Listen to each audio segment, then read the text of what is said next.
What's up, everybody? Welcome to the Revival. My name is JJ, and you remember how small my Xbox collection was? It's because I played a lot of PS2. This is going to be a four-parter.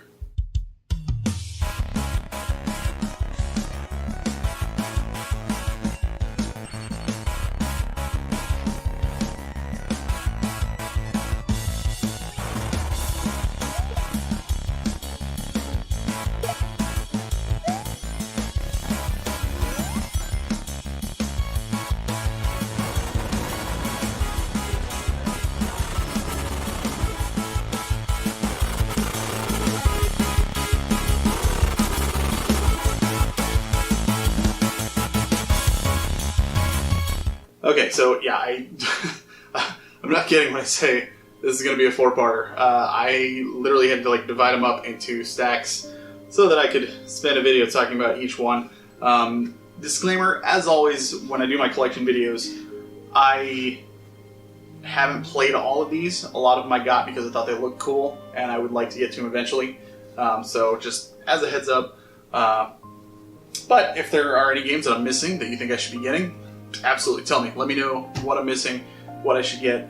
I have tons of PS2 games, but I'll take more. Sure, absolutely. Why not? Let's get started. Stack number one. I don't even know where to start. You know what? I'm just going to keep it here. I'm just going to go from the top. So, at the top, we've got Rogue Galaxy. This is a game that I have not played, but I have seen played. I actually, when I do get to it, I'll probably just play it on PS4 because I got it on there. They had it as a remaster, I think, or re-release, something like that.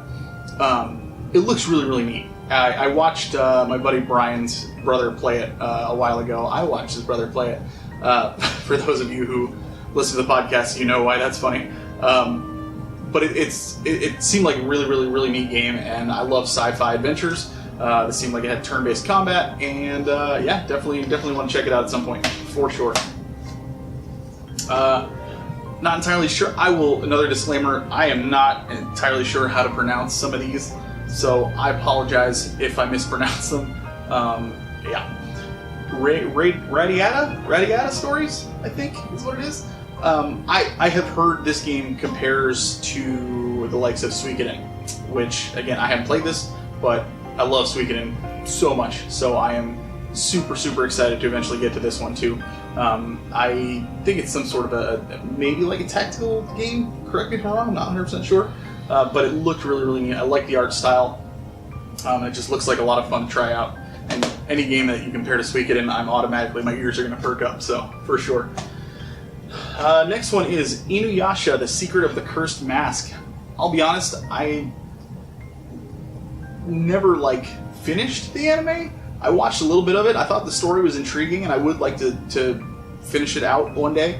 But I liked I've always liked the aesthetics of it and the art style and stuff. So I saw this cheap and I picked it up at some point. I have not played it. Again, another one that I haven't played, but would like to get to at some point. Tenchu: Wrath of Heaven.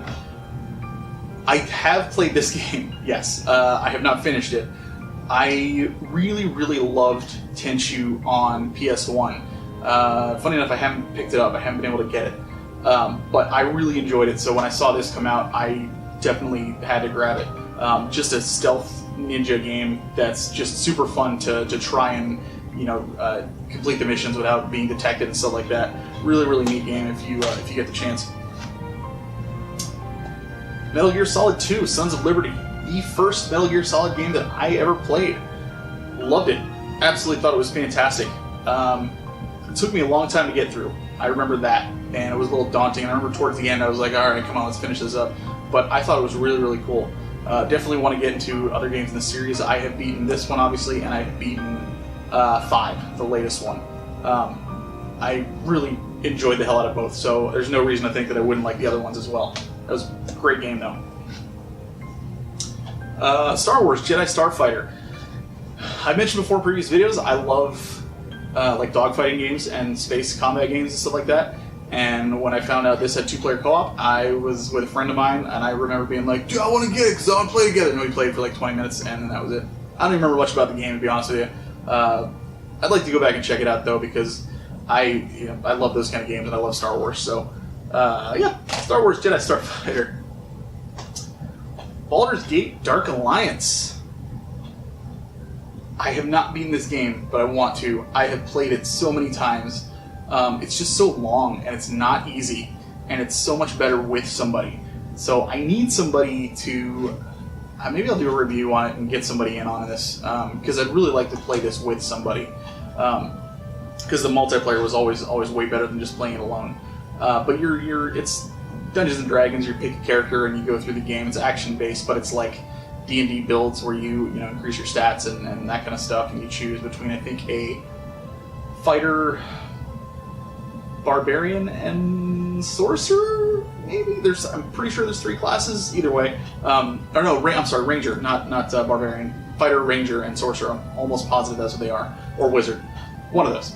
But it's a fun game, really, really good stuff nonetheless. If you have somebody to play with, definitely recommend checking that out. The next 4, I just recently did a video on them, so I'm not going to go too much into depth. And that's the Wild Arms games. I've got Alter Code F, 3, 4, and 5. I love this series so much. These games are, well, this is the only one I haven't finished, haven't played Alter Code F, and 5 I haven't finished. But 1 is my favorite in the series, so there's, I probably like this. And 5 I definitely want to get back to at some point. I don't like these as much as the PS1 games, 1 and 2, but still very, very solid games nonetheless. Next 2 games, Ark the Lad. One is End of Darkness, the other is Twilight of the Spirits. Haven't played either one of them. I actually just started getting into this series. I played the first one on PS1 maybe a month ago or so at the time of recording this. And I enjoyed it. I thought it was good. The story's a little all over the place, but I like the cast of characters, and the combat's super simple. And for me, I like that. I like simplistic combat, that way I can move on with the story and just get to the fun stuff that I like. So I'm excited to give these a shot at some point too, because I really enjoyed the lore. If they're connected, I honestly don't even know if they are. I assume they are.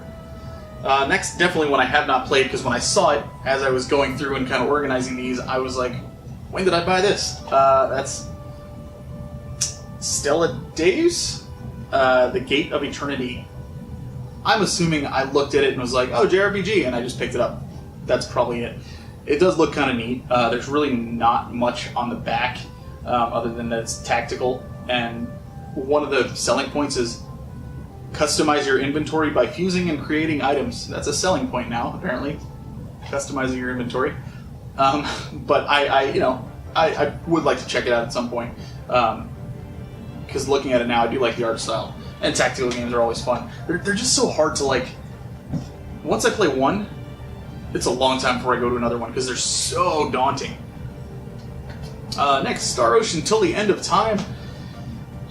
If you ever want to hear a funny review on this, go back and listen to our old podcast where we reviewed this game. I had Brian and Mark play through it. They'd never played a Star Ocean game before. They played through this, and they liked it up until the twist ending at the end, and Mark loved it. He loves crazy, weird, dumb stuff, and Brian was like, this is the most ridiculous thing I've ever played. And the twist is absolutely ridiculous. I don't disagree. But it's, you know what, honestly, as a game as a whole, it's very solid. Cast of characters is great, and you have some say in who you recruit and have join your party and stuff, which I also like, which that's a staple for the Star Ocean series as well. But it's a very good game nonetheless. Next one is another one that I picked up because I thought it looked cool, and that's Magna Carta Tears of Blood. Have not played it, but again, JRPG, and the art style looks really, really good. I love the aesthetics. And I think I got a really good price on this, if I remember correctly, and it was in a nice box, so I was like, heck yeah, I'll give it a shot. Also, if there's any games, and I think I've said this in the other videos that I've done with my collection and stuff like that, if there's anything that I'm going through, I'm like, I haven't played it yet, and like, you're like, dude, play it now. Tell me in the comments below, because I am always like, looking, like, every time I finish a game, I'm like, lost as to what to play next, and I usually ask people for, should I go with this one, or this one? So, I welcome all suggestions, 100%. The next one is Shepherd's Crossing. I have not played this, but I remember why I bought it, and that was because over on the Retro RPG show, Blaine's side podcast that he does, Is It Worth It? He talked about this game a little bit, and it sounded really, really neat. So I definitely want to give this a shot. It seemed like a little bit of a Harvest Moon kind of type game. So I wanted to check it out, and I saw it cheap online, and I picked it up. I specifically remember picking it up because of hearing him talk about it on that show. Next one is also kind of another Harvest Moon clone. I have not played, but it seemed really interesting because I like Harvest Moon. This is Innocent Life, a futuristic Harvest Moon. Apparently it's like a Harvest Moon type game, but it takes place in the future, and you have like advanced farms and that kind of stuff. So it sounded kind of neat, like little sci-fi elements and everything. So definitely want to check that out at some point too. Next one, I believe I got this at Retropalooza last year. And that's Front Mission 4. I've never played a Front Mission game. Definitely want to, because I think it sounds intriguing, and it's made by Square Enix. So, 100%, I am definitely down to try. I want to give it a shot. I don't know if I should start from the beginning with those games or anything. I don't know much about it other than like it's a tactical game. So if there's a good starting place, let me know. Next three, some of my favorite games of all time. That is the Xenosaga trilogy. We got 1, 2, and 3. I absolutely adore this trilogy so much. I want to play it again so bad. I would love to see a remaster of this.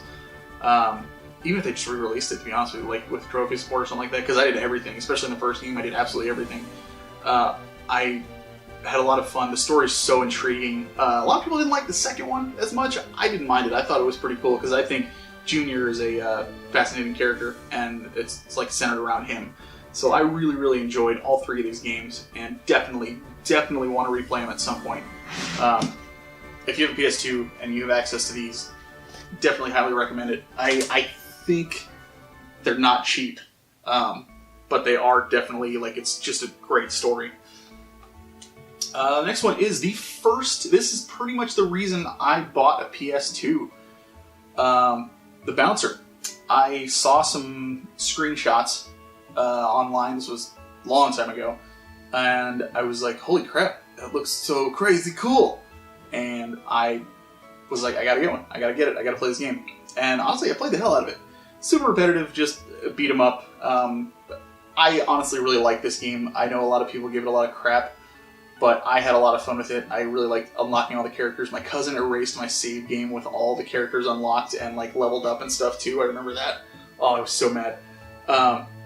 But it's you know, the story is it's okay, but the gameplay I really liked. I'm a big like Streets of Rage fan, and I love those old beat 'em ups, so that was right up my alley. And then it was on a new console. It was just, you know,